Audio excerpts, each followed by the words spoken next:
Congress party এই নির্বাচনে আমরা রয়্যাল বেঙ্গল টাইগার দুইজনকে দান করি।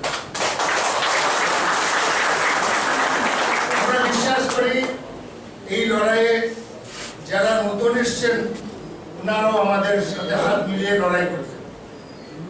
এবার ইঞ্চিতে ইঞ্চিতে লড়াই হবে। সেই বাইক বাহিনী, হ্যান্ডমেড বাহিনী এইসবকে আমরা তোয়াক্কা করব না, শক্তভাবে মোকাবিলা করব। তার জন্য আমরা কংগ্রেস পার্টি তৈরি হয়েছি, অনেক হয়েছে। যুবকদের বিভ্রান্ত করা হয়েছিল 18টি বছরে 50,000 চাকরি দেবে।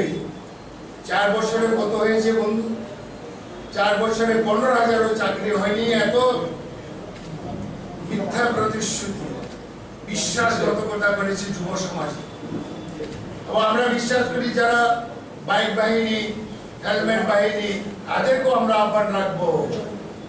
মিনিস্টারের ছেলে তো বাইক বাহিনী আসে না, এমএলএ এর ছেলে তো বাইক বাহিনীতে থাকে না। তারা বড় বড় হোটেলে গিয়ে আমোদ প্রমোদে ব্যস্ত আছে।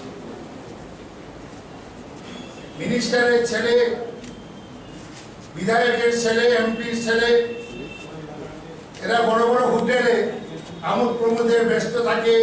আর যারা নিরীহ বেকার যুবকদের বাইক বাহিনী যে তকমাটা দিয়ে তাদের ময়দানে ছেড়েছে, সেই যুবকরাও বিবেকের কাছে আমি অনুরোধ করবো, আপনারা এটা ত্যাগ করুন।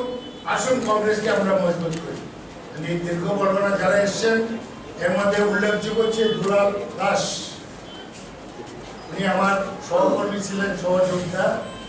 সত্যি আমরা উনিকে আমি খুব খুশি হয়েছি উনি আসায়।